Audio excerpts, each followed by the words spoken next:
Hello everybody, and thank you very much for last week for all the likes and all the shares on my first video, and those people that decided to follow the channel. I'm really excited about that. As you know, I'm Katya. I do realize that I never gave you a little bit of an introduction about myself, and what I do, what I don't do. Amongst many other things, I'm a psychologist, I'm a teacher, I'm an actor, and I am also a mother. I have two super awesome kids, Annika, who's 10, and Kiko, who's 6. Then also I have Aspergers and autism, and so does my daughter. She's got Aspergers and autism as well.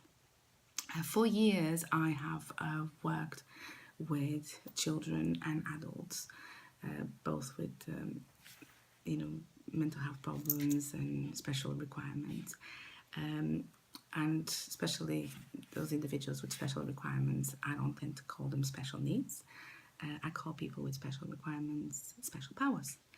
I think it's more enabling and provides people a bit more sense of importance, and it's kind of turning it into a gift, really. Like also for my autism and my Asperger's, I've always called it my extra layer of jam. So I always say, oh, I'm double jam, and that comes from some cakes, for example, cakes with jam in the middle, and I'll always love the cakes that have two lots of jam because they're even nicer. So I see Asperger's and autism as a kind of a second layer of niceness, and so I kind of celebrate it. I kind of think that if you go out there and be proud of your superpower, and and share your double jamtastic times, and like my daughter says, I have to say hashtag jamtastic. She's into hashtagging everything at the moment. So you kind of know a little bit more about me and where I'm coming from.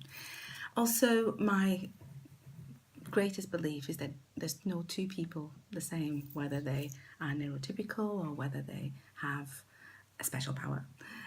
So with everything in life, you can't just say, oh, it happens for everybody the same way, because it doesn't really. Even for twins, identical twins, things are going to be extremely different. So what I just wanted to talk to you about is the fact that we are all very different, and things that I have experienced or my daughter has experienced, or things that we believe about people with Asperger's and autism would possibly be different from one person to another.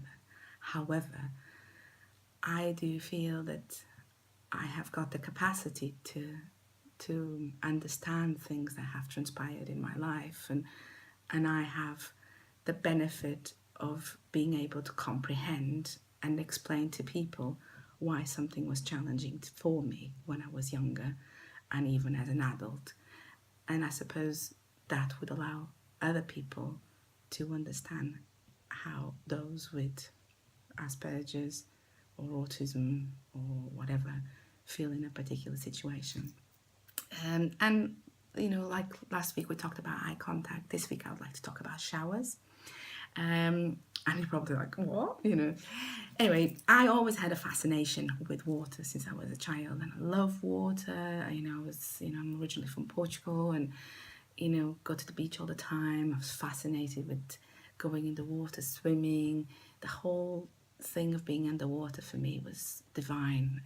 I love baths. I could spend hours and hours underwater, and just the whole sort of numbness that water provides. It just envelops you in such a nurturing and warmth, and you feel so protected in that cocoon of water.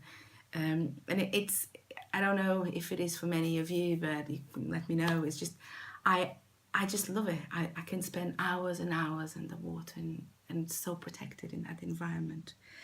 However, when I was younger, showers were a challenge for me. And sometimes in some places they still are, actually, especially if I go to the odd spa and they have those crazy showers. They're almost like stab you. It's awful. And I suppose that will allow us to understand why sometimes our children, and like my daughter was like that, why did they not like going in the shower? And when I was younger, I remember that, especially in our first house, the shower head was really strong and the water came out really violently, really massively, and when it hit on my head, it was like pins and needles going through, and I used to always think it was hurting me, and I kept on saying to my mum, stop it, it hurts, and she was like, oh, come on, don't be silly, come on, come here, it's just very quick. And the quicker she did it, the worse it used to be, and I felt completely out of control. I just, obviously, there's the mum, giving the child a shower, getting her ready for bed or whatever for the day. And obviously we don't really have much choice when we're kids. But I remember getting very, very, very frustrated and very upset and screaming and kicking. And I suppose, looking back on it, I understand why I was so reluctant and so worked up about it. Because the shower was just painful. It just hurt. It was like it was being, it was damaging my skin and damaging my head. And there was one day that actually, my mum was doing something and she couldn't pop the shower up there on the top, and she asked me to hold it, and as I held it, at first, quite apprehensively, I then put it close to my body and tried to stop it, and as I did that, the water just goes, like a bit of a warm lava, and just really nice and soothing. And I enjoyed that. I enjoyed the fact that it wasn't hurting anymore.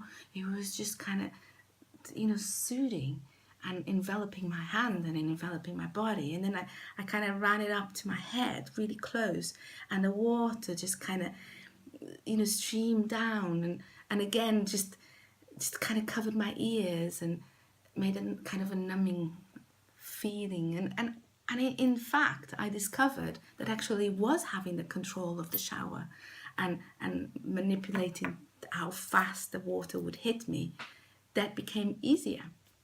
And after, when my daughter was young, she also hated going in the shower, and she screamed a lot. And unfortunately, my daughter didn't start speaking until a bit later, until she was over 5. And so before, it was a lot of screaming and, quite frustrated.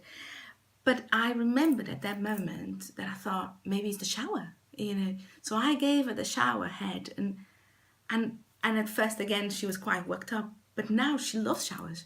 She found a way of getting her head just right underneath, like I do, when we can spend hours and hours in the shower, which, to be honest, is a quite expensive thing, because I do pay for my water, the hour on a water meter. So it's like it was an eureka moment.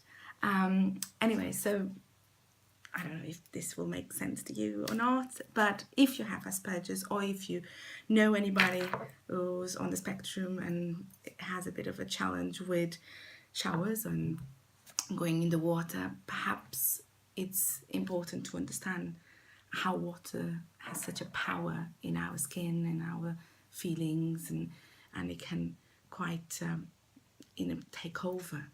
In the sort of the comfort it might give to somebody may not give to other people. So it's just important to understand that sometimes that's why people don't like showers. Right, and hopefully that was helpful.